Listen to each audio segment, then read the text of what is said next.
Shalom saudaraku, hari ini saya rindu membagikan kebenaran firman Tuhan buat kita semuanya yang terambil dari Wahyu pasal 3 ayat 7 sampai ayat yang ke-13. Judul yang saya berikan, Tetap Melangkah Meski Lemah.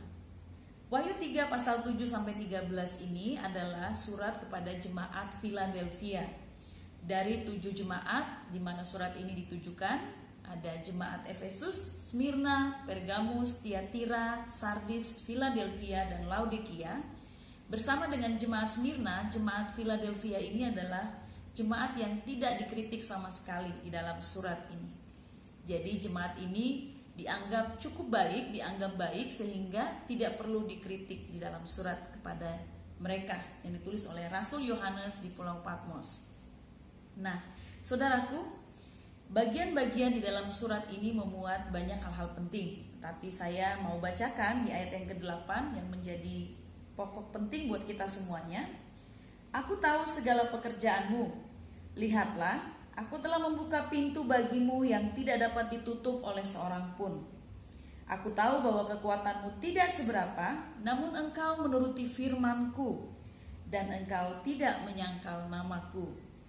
Dari apa yang saya baca, kita bisa tahu bahwa kondisi jemaat ini adalah jemaat yang tidak punya kekuatan yang cukup. Artinya jemaat ini ada dalam kondisi yang lemah.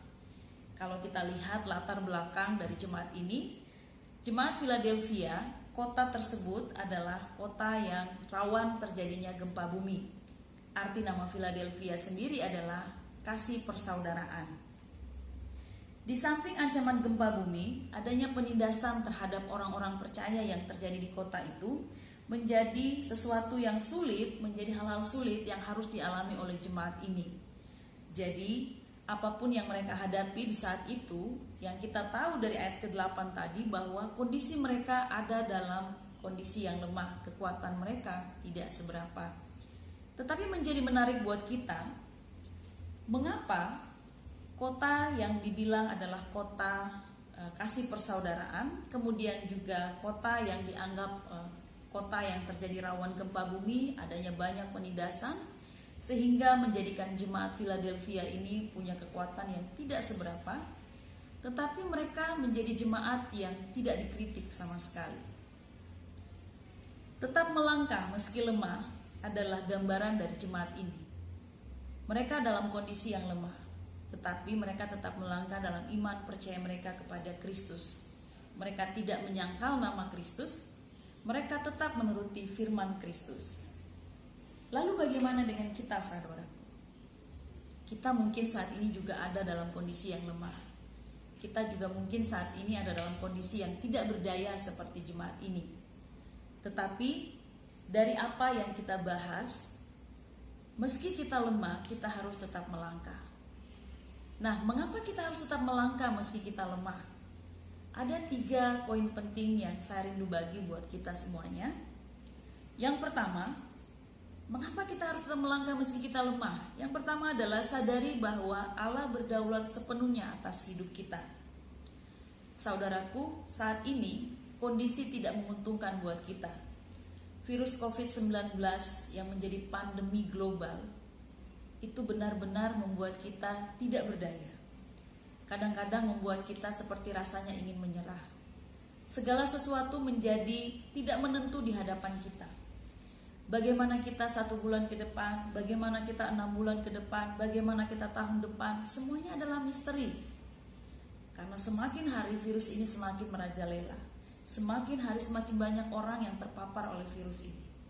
Dan mungkin ini menjadi ketakutan tersendiri buat banyak orang di antara kita. Dan membuat kita lemah. Menjadikan kita tidak berdaya. Tetapi poin pertama, sadari bahwa Allah berdaulat sepenuhnya atas hidup kita. Dia masih tetap Allah yang sama. Dia masih tetap Tuhan yang sama. Tuhan yang berdaulat sepenuhnya atas hidup kita. Di ayat yang ke-8 yang tadi saya bacakan, dia bilang bahwa Dia Tuhan yang sanggup membukakan pintu yang tidak dapat seorang pun menutupnya. Dia Tuhan yang kalau dia menutup pintu, tidak seorang pun bisa membukanya. Artinya kedaulatannya itu tetap sama dulu, sekarang, sampai selama-lamanya. Jadi apapun situasi kita, apapun keadaan kita, kelemahan apapun yang sedang menimpa kita saat ini, sadari bahwa Allah masih tetap berdaulat atas hidup kita. Poin yang kedua, sadari bahwa Allah tahu batas kemampuan kita. Tuhan tahu batas kemampuan jemaat Philadelphia. Makanya di ayat yang ke-8 tadi dibilang, aku tahu kekuatanmu tidak seberapa. Tuhan tahu batas kemampuan saya seberapa. Tuhan juga tahu batas kemampuan saudara. Tuhan tahu batas kemampuan kita berbeda-beda.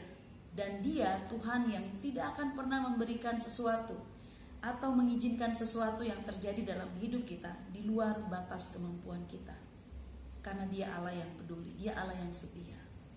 Jadi poin yang kedua, mengapa kita harus tetap melangkah meski kita lemah? Sadari bahwa Allah tahu batas kemampuan kita. Jadi kalau kita menghadapi sesuatu yang berat menurut kita, itu pasti masih dalam batas kemampuan kita. Poin yang ketiga saudaraku, sadari bahwa ada janji Tuhan buat setiap kita. Nah kalau kita baca di ayat yang ke-9 sampai ayat yang ke-12, ada beberapa janji yang saya rangkum buat kita. Ada pembelaan, ada janji pembelaan, ada janji perlindungan di sana. Kemudian ada juga janji untuk diberikan mahkota.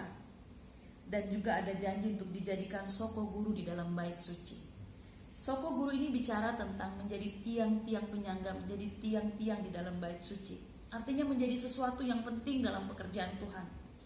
Menjadi sesuatu yang berhasil di dalam kerajaan Tuhan, di dalam kerajaan Allah.